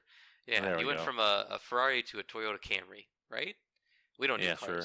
But either Yeah. way, it fit the tone, and I think in this game it fits. It should control like shit. It just Well, should. fair enough. It Fair absolutely enough. should. And if it controlled well, I would hate it. It's like Red Dead. Red Dead, another game I think of. The horse is horrible to steer sometimes, but real horses suck. Yeah. And so maybe not what I always want in a game, but in that game, I was totally into it. My problem with the gameplay is fundamentally a lot of the missions just feel the same. Oh yeah. It's like Well, you told me because I asked you if I should go finish this before we recorded, and you told me they get more challenging, but they're still kind of samey. Yeah. Like a lot of retrieving and carrying and pushing and fighting sometimes. Yeah. But I mean, like you can like approach these in different ways, but ultimately it's just the same thing. It wants a lot from the player. Yeah. It's not a game that it's not like a Naughty Dog game that is going to present you with a beautiful cornucopia of gameplay experiences that are all satisfying to you. This is like a sandbox, a literal sandbox, and the fun you get from it is going to be the fun you make from it. And if you're like us, you're probably not going to get as much fun as the developers would want. No. Yeah, I enjoyed the races. I thought the races were fun because the cars, it was like playing Mario Kart, but everybody's like using trash they got from Monty Mole's basement. Like, it's just... Yeah, and it is satisfying, like customizing a vehicle and just blowing away the competition. I like watching people play this. Like watching some of the videos I watched before this. Like this is a game that was fun to watch other people play because they would do some things that I just couldn't believe because I can't do any of it. Well, it's like watching someone that's really good at Breath of the Wild mess around. Yeah, and because it's again so fiddly that you're just prone. You're gonna see something stupid happen every time you watch. So it's got some real appeal in that sense. The mission design, I agree. The Jinjo side missions, whatever. Such garbage. At some point, I just stopped doing it. Yes, I had no interest in playing Jinjo Sumo ever again in my life. I'd rather play Minjo Sumo. That one's for all you Banjo-Tooie fans in the crowd. Before I eviscerate your souls later. Anyways, yeah. One thing I don't like that controls, though, and that we have to talk about it because it's a Banjo game. When you get out of that car, woof. Yeah, if you remember earlier in the episode, I discussed how I wanted to play this game when it came out, as I run around as much as possible and only get the vehicle when I have to. If I were to do that, this game would be the worst game ever made. It just feels awful. When you're out of the car, Banjo runs slow. He jumps not at all. Kazooie does not do the flapping of the wings thing. No. Balancing on the beam feels like an inferior version of balancing from the Uncharted Vita game, where I'm constantly falling off the edges. I know why they don't want you to... I know why they took away all his moves, because they don't want you to do that. They want you to play the game how they want you to play it. They want you to build, they want you to drive, they want you to do all that stuff. But man, you just take away all those moves, and it's... at the end of the day, I get why they did what they did, but I just don't like it. I think they purposefully just neutered everything so people wouldn't be like, why didn't you just make this a platformer if he controls so well? He controls so shittily that you do not want sections to be a platformer. It plays poorly. It just doesn't, you don't have anything that... In a platformer, movement should be fun. The car movement is fun. The on-foot movement is not fun. It is not fun to move around as Banjo. I get why they did it, but it sucks. Anytime you get out of your car, it is awful. You're just desperately like, I need to get back to my vehicle. I need to get back to my vehicle. I hate this. The only time I ever didn't want to be in the vehicle was this mission that I thought the fiddly cars did not help with. It was like defending, Clanker's eyes in Banjo Land from these stupid little enemies. Yeah. And that mission I did totally on foot. I did totally on foot. I swung my wrench back and forth. But after that, I didn't have fun doing that, by the way. Did not enjoy it. There's one in the Giga CM where when you get to the end of this like long course, it's like really narrow terrain, and your vehicle they assign you can't fly. So like you have to be very careful. And at the very top, the terrain is so thin that like once wrong move and you're at the very bottom. So I just jumped out of my car and ran, and I barely made the jiggy, but I made it, and like, haha! But generally speaking, like Banjo just moves so slow that it's just he's sluggish. His jump doesn't feel good. It's not good. Nope. And Rare was known for platformers. Not as much in 2008, but still were. Hey, Cameo existed. But it's so bad that it feels like a choice. Yeah. So it is not the way to play the game. No. And so that is part of game design, and I understand why they did it. It makes sense the way they programmed it. Doesn't mean I like it. Nope. It's not fun to get out of that car, and it should at least be okay. Like, look at Tony Hawk's Underground. When you get off that skateboard, sucks. It's not great. Bad example. Is it? Is it bad? Yeah, it sucks. Oh, I don't remember it being that bad. Let me think. Well, Need for Speed: The Run. Probably bad too. Oh no. I think video game history has told us if your character isn't a vehicle, it is best to stay in the vehicle. Well, if they are attached to the vehicle, typically. Yes. If traditionally they belong on a vehicle or a moving vessel of sorts, they should stick to it, because when they come off of it, it's not like pretty. There's a reason Captain Falcon doesn't get out of his car unless it's Smash Brothers. Well, it controls great in Smash Brothers. But that's the one exception. That's true. If F-Zero had like a side-scrolling mission. I can't think of any counterpoints to this example. Because this is going to sound like a grandpa. There's like a Speed Racer game on the SNES that the driving is fun, but when Speed Racer's out of the car, it's like, why? Why did you do this? So, I just... whatever. If they were going this route, they should have just said no on foot. But I mean, it's because it's Banjo. I think they felt compelled, so they were like, we can't make him control really well on foot, otherwise people are gonna abandon their cars. Right. So as a result, this should have just, as we've mentioned a couple times now. So overall, I think my feelings on this game are pretty complicated, because I said I was mixed on a lot of these things. And we'll get into the heavy evaluating here after our next break. But I'll just say here, I didn't finish the game because at the end of the day, I liked playing it. But, when you get old, liking a game is not enough to finish it. I liked it enough to play it and to talk about it. Which actually, that's not a prerequisite for talking about it. I liked it enough to play it a few times, but the idea of playing it continually until I got to the end, the mission design, the world design, the humor, like all those pieces weren't there for me, and so there was no way I was personally going to see it through. Derek, you did push through. What were your overall thoughts on this game on its own? That it's fine. Yeah. That if it had, that it's hard for me to judge objectively because I want a Banjo game to play like Banjo. So I think that if it was just like a random, just new IP, like let's just say, I don't know, Lucky, that dumb squirrel does not conquer. It's a fox. If this was his debut game, whatever.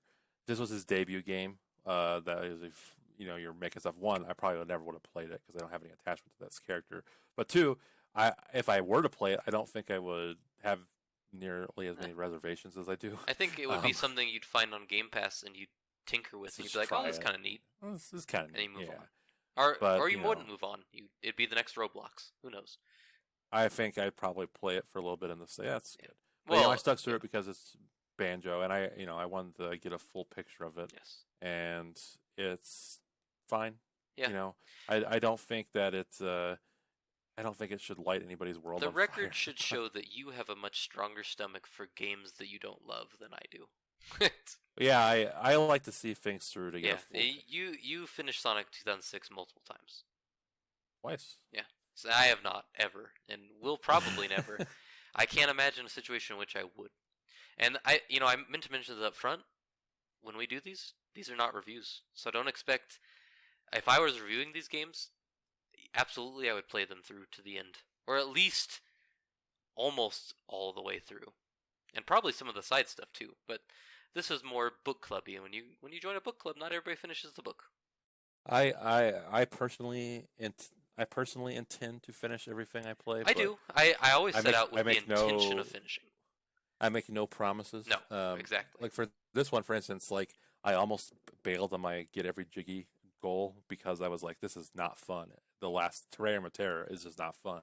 But I was like, I'm just at the end, just push through it. But no promises in the future. No, absolutely. That is not the purpose of the show. It's to evaluate these games. And hey, if you start playing a game and you can't even finish it, then that would strike your evaluation. That would be part of your evaluation. That's how this goes. That is how it goes. I'm not giving it a review score. So anyways, with that being said, we're going to get into our evaluation after this next break. I'm going to play some more Kirkopian music for you. And on the other side, we will close us out and then talk about the future.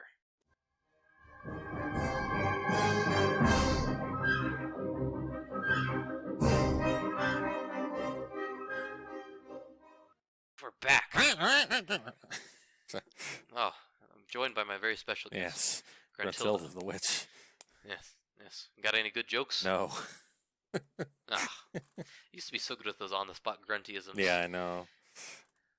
Alas, we get old, and we lose these things. So at the end of these shows, what I'd like to do is two things. The first thing is, we're going to talk about, as the purpose of the show is, we're going to say whether this game deserves its label as a all-time disappointing game, or if it deserves reevaluation and is worthy of a redemption arc of sorts. And, well, Derek, I have a lot to say about this, so I'm going to let you start. Okay. What do you think? Where are you leaning right now? I think it is impossible to divorce this from the source material. It uses too much Banjo to go with the ignore what you know about Banjo tactic that I would suggest people go into this with. So as a result, if you like Banjo-Kazooie, this game's not for you. If you have no fondness for Banjo-Kazooie, I think you would like this game. So as far as the redemption arc for this game goes, I don't ever want to see another Banjo game that plays like it, so I'm going to have to say no. So you think it does belong in the Disappointing Games Hall of Shame? Even though I actually didn't hate my time with it, I came out, you're not going to rate it, but I'm going to rate it. I'll say I felt like it was a 6 out of 10, and this is not using video game reviewer scales. It's just using like real scales. It's a fine game. Yes. I didn't hate it. A 3-star game. Yeah, it's 3 stars. It's fine. It's on a 5-star scale. I didn't hate my time. I don't think I wasted my time playing it, but I will never replay it. 2.5 stars on a 4-point scale. It's just fine. It's okay. Yeah. So you're gonna help me here because I'm pretty mixed as I was on the game itself. My first thought was absolutely this game belongs on the Disappointing Games Hall of Shame because, one, it disappointed me tremendously as a human being. I was disappointed at the time, and playing it again, I remained disappointed because I had played Kazooie fairly recently, and I played Tooie, and the elements I loved, the humor, the visuals, the quirky sound design, the lovingly created worlds, the platforming, it's all not there. And those are elements that I consider key to Banjo. And so for them not to be there at all, I consider that to be disappointing. Yeah. On the other hand, before I played this game, as part of this project, I played way too much Banjo-Tooie. And by way too much, I mean I didn't even finish the game. But seriously, that game is too long. It overstays its welcome. Something fierce. And I bring Tooie up because as I played Tooie, I came to a realization. Nuts and Bolts isn't the Banjo game that took Banjo away from Banjo. It's Tooie. Tooie is the game that took Banjo Someone's away from agreeing Banjo. to my old talking points. Because even though there are things that I found very admirable about Banjo-Tooie, the game itself is barely a platformer. No, it's really not. Most of the objectives involve first-person shooting. They involve searching and exploring. Honestly, to me, it's almost like more like an adventure game. It's like I'm thinking specifically about Pterodactyl Land, which is an okay level. I don't like it. It's whatever. People hate it. I think it's okay. You spend so much of that level just walking back and forth from thing to thing. Oh, I need to get Mumbo because I need to enlarge Wumba's hut. And then I need to go back to Wumba's hut so I can turn into a big dinosaur. And when I'm a big dinosaur, I can go to this character and scare it. And then I need to go back to Wumba's hut, turn it back into Banjo, go back to Mumbo's hut, turn Wumba's wigwam small again, go back to Wumba's wigwam, turn into a tiny dinosaur so I can talk to other dinosaurs. Like, it's all the things you're doing in that game are just back and forth, back and forth. It's not like in Kazooie, Mumbo's Mountain, the best tutorial level ever designed. Every single objective is involving some amount of platforming or teaching you the basics of platforming. And every level past that, a majority of those objectives involve some amount of platforming know-how. Yes. Tooie is not. It is puzzle solving, it is exploring the world and learning the world, and there's some appeal to that, but it's not what people loved about Banjo-Kazooie. And if you truly are sitting there telling me, shaking your head rather, and saying that I'm wrong, and I'm just some stuffy idiot who's trashing on one of your beloved games, I challenge you to go back and play Tooie and Kazooie and tell me that those are the same games, because they're not. They're not. I actually, from time to time, when I replay Tooie, I don't know if I like it. I don't know if I like it. I respect that it's different. The hell out of Tooie. Yeah, it is so ambitious for its platform. Oh, yeah. It is crazy ambitious. It is like you could have Banjo-Tooie. It could have just been Banjo 2, but it's really not. But just like Mario Sunshine, this is like a progression in a similar feeling game. Like it may not be a traditional platformer, but it feels like a Banjo game. It feels like Banjo-Kazooie, kind of. It feels enough like it that you can trick yourself. Like as a kid, yes. When you don't really think about things like this when you're a kid. I just played it, controlled like Banjo-Kazooie. So hey, it was Banjo-Kazooie. But playing it now, Kazooie was such a beautiful dream of a game. You so seamlessly walk through it. It's perfect. It is. I think it's a darn near perfect. And you play game. Tooie, and like seriously, you get to Grunty Industries. You walk around that level for 1.5 hours with no jiggies. You make no progress because you're having to explore it and see all the way that the level connects and the way it connects to the other levels. It's just an adventure ambitious. game. It is the mark of what I will call the mark of a modern rare game. It is more ambitious than it is fun. Well, that's and that's where I leave kind of what this nuts is. and bolts at for me. No? Well, that's what it kind of is. Yeah, it's more ambitious. Yeah, than fun. This game more ambitious to me than it is fun. But on that token, I'm not sure how disappointing can it be when if I go back with modern perspective and I play Tooie and I go, gosh, this isn't the Kazooie game I wanted either. So how disappointed can I really be? Well, does it really deserve it? Well, at least with Kazooie, with Tooie, you have, like you said, game design's the last thing you mentioned. Tone and humor still there in Banjo-Tooie. That's true. World design bring up still, a good point. like, the worlds connect in like interesting ways. Those worlds, other than Grunty Industries, I would say that some of those worlds are just immaculately conceived. Right. Not in a way that they're all ultimately fun to play, but the planning that must have gone into them is just, for the era, it's staggering. So while we may have qualms with the game design, the trappings around Banjo-Tooie are still pretty much what you want out of a Banjo-Kazooie game. Yeah. So I guess in that sense, you might have swayed me. I really didn't expect this to be the case. But I think this game might actually belong in this Disappointing Games Hall of Shame. As the first inductee, mind you. Yeah, it's again, like, I didn't hate my time with it, but it's just like if you like Banjo, this game's not for you. If you don't like Banjo, it's like Final Fantasy 12. If you don't like Final Fantasy, you're gonna love 12. But if you do, you might have some qualms with it. So it's complicated. I would say another thing that marks as disappointing is this is the game that I think for me cemented that the rare that I grew up with was dead. Oh yeah. And going back, I would tell you that actually you can see that the rare that you grew up with died right after Banjo-Kazooie. Because Banjo-Kazooie is their last amazing game, and everything that you play after, Conquer. like Tooie, ambitious, Conquer, ambitious. Conquer's good. Screw you. It's ambitious. I like it a lot. I don't care what you say. Plays like Bud, but it's ambitious. and I would say that about all their games, really. Sea of Thieves, whatever, all these games. Ambitious. I don't want to play them, though. Not fun to play. Their best game since Banjo-Kazooie is Rare Replay. And that's not fair, because that's just a compilation of 30 games. And it doesn't count. So, it makes me, like, this game is the point where I realized that the Rare I loved was gone, and they're replaced with a respectable Rare that always tries to do things different. A quirky studio. A quirky studio, but, I would tell you, I don't think Rare's strength was being quirky. No, I don't either. They have the spirit of a indie developer, but they do.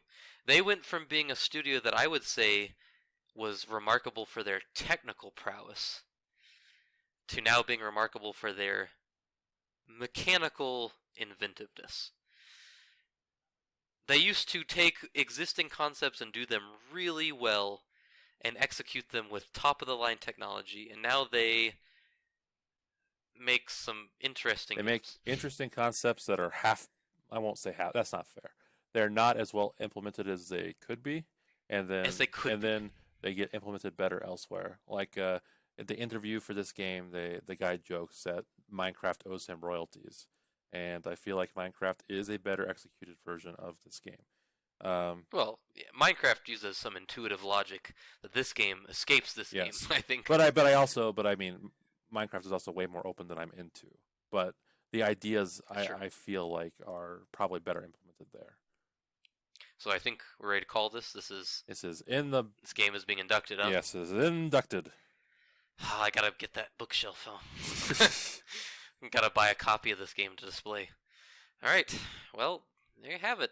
We are officially, the folks at Redemption Arc, are banishing Banjo-Kazooie Nuts and Bolts to the Disappointing Games Hall of Shame, where for now it will sit by itself, unloved, and probably unplayed for a very long time. I'm not touching it again. When I replay Banjo, I probably will just play Kazooie.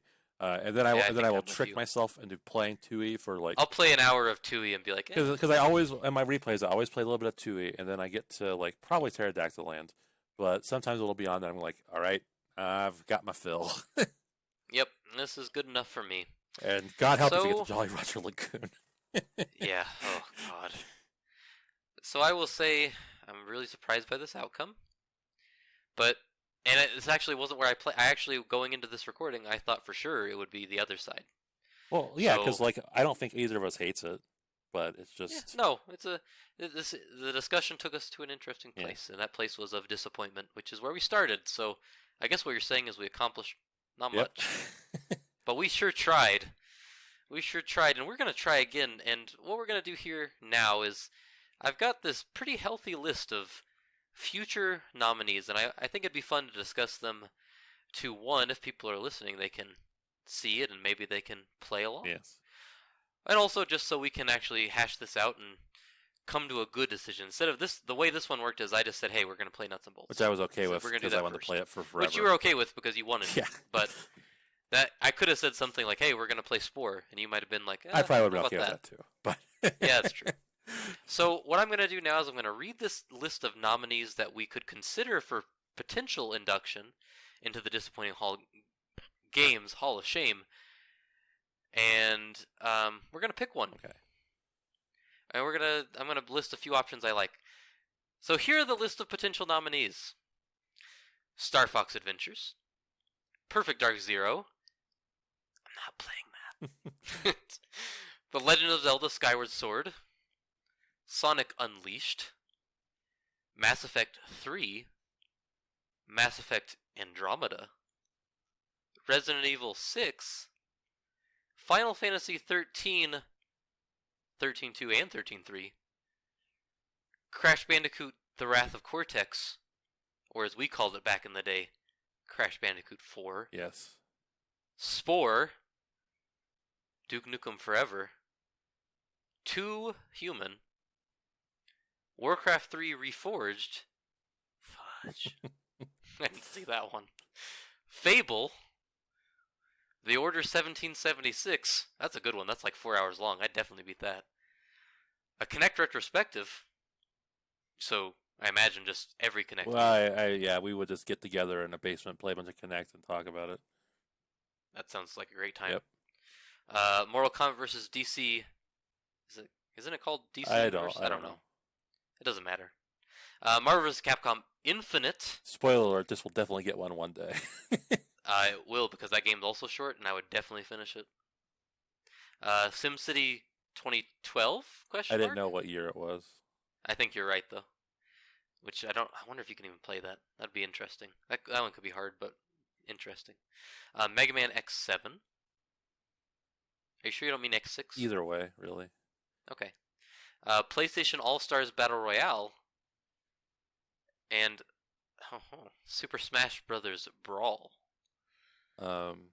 So I'm gonna tell you a few, and then I'll let you pick. Okay, but I wanna briefly explain which Brawl. One, Brawl? I get why you no, Brawl. well, I mean, but I also want to say like a couple of these I'm an apologist for. So, but go ahead. Well, I think Brawl's a genuinely great game. Yeah, I'm an apologist for Brawl also. So I think it's the purest execution of what Sakurai wanted. Right. And I think Ultimate is better, but way of better. Course, but I think Brawl's got its place. Yeah, I think Brawl absolutely has its place. If I was gonna play one with friends that don't play games, that'd probably be my choice. But we'll probably get to that one. So the few that really jumped out to me that I think would be a lot of fun. So Star Fox Adventures, I know we just did a rare game, but this has been in the news lately because that Dinosaur Planet 64 version leaked. If we do Star Fox Adventures, I think a prerequisite is we have to play a little bit of Dinosaur Planet. Oh, absolutely. That was my whole thing, is I would play Adventures, and then I would also at least dabble with the Dinosaur Planet, because I think that's really crucial to understanding that game. So that would be an interesting one, I think.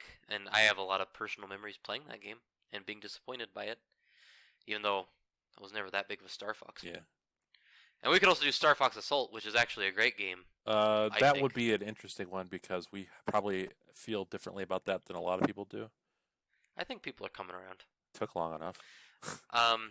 I marked here a few of these, like Skyward Sword and Mass Effect 3. We will. Yeah, Skyward Sword. The remake comes out. Skyward Sword, we're gonna do because we're gonna play it this year. And we both don't like Skyward Sword, so it is a perfect. Yeah. And I'm gonna play the Mass Effect trilogy again. Yeah, same. So that's gonna happen, and I think that one would be fun because we bring in our friend sets. And the same with Andromeda. I feel like that since we're gonna play the whole trilogy, we might as well throw in Andromeda in there. I think we would have to do that. So I think those are definitely. But they're not for next week. I think the ones that I would, ones that I would nominate would be Star Fox Adventures, Sonic Unleashed, and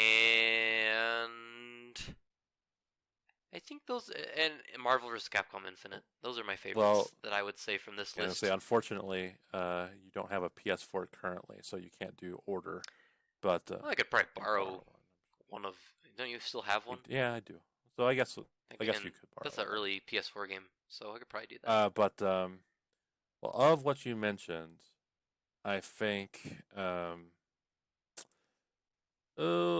kind of would like. I mean, I would love to do FF13, but I feel like that is asking a lot from you. Well, yeah, but I do want to play the Final Fantasy games. And if I was forced to play one, I might actually stick with it. Because I am an FF13 apologist, so I would like to see some of your thoughts on it. And I also think 13.3 is actually like a good game. But I don't know. But maybe a long-ass FF game would not be good for the second episode of this. But keep it in mind, because I would like to do it eventually. Yeah. I kind of... Like, this game is kind of mixed, so part of me wants to do a total train wreck. So, like, Duke Nukem Forever might be interesting. Yeah. That's playable on Xbox, isn't it? And I have a PC, so that's... 2 Human, also interesting, and that is free on Xbox. It is free. I think I have that. I hope I do. And Resident Evil 6, I've always wanted to play it. Yeah. I've always wanted to play it, but I never did. So I guess what I want to do most would be Resident Evil 6. What I also wouldn't be opposed to doing Marvel vs. Capcom Infinite because I've played it before and it will be hard to talk about like a fighting game because we don't do a lot of multiplayer stuff. No, But the story mode at least would be interesting to talk about. but there's things to talk about, and I think that game wouldn't necessarily be disappointing from the fighting standpoint. And so RE6, Infinite, or Duke Nukem Forever, or a combination episode All Stars Battle Royale and Brawl. Interesting. And also keep in mind, like some of these, like Sonic Unleashed. I put only Sonic Unleashed on there, but we could just do a Sonic. I would like to do a Sonic Heroes and Sonic Unleashed. Yes, we could do a Sonic Fest. Unleashed Heroes, Forces. I like Forces, so it would be a good one to pull up. Because I actually like Forces, Generation, and Colors pretty well. Well, I think what we should do is let's put forward 2. We can have one short. So I think Infinite would be fun. It's free on Game Pass, so it's easy to get, and it's short. Okay.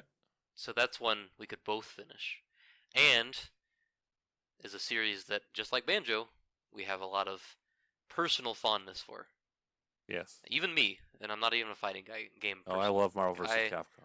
I love the Marvel vs. Capcom series. I've never actually played Infinite, but I have feelings about it. Yeah. And I know people have feelings about it. So I say we put forward that one, so I'm going to highlight it. And then the other one, I would say, because we could actually, this will be long range, and I want to play a few things before we get there, but Resident Evil 6 would actually be a lot of fun, because we could even play a little bit of co-op. Yes. On that game, because I think it has online co-op. And I own that. Do you own that on Xbox? I do. Okay. I own it on multiple things. I bought that last year, so I'm ready to go on both of these. I actually want to play a few more Resident Evils, but I don't. I would also like to nominate for future Dead Rising 3. Oh yes. And I'll put and 4. Yes. But that's just what I thought of while you were talking about Resident Evil. So. Yeah, that's a good choice. So I'll say for the folks at home, Marvel vs. Capcom Infinite will be near term, and then the long term will be Resident Evil 6. We'll work on some details and maybe do some of that cooperatively. Yes, Resident Evil 6 eventually. Marvel vs. Capcom Infinite next. And 6 has multiple campaigns, so we could even do where we do some of it by ourselves, but then maybe do one of the campaigns co-op. So for your homework, I suppose, here are the ones we're confirmed doing at some point.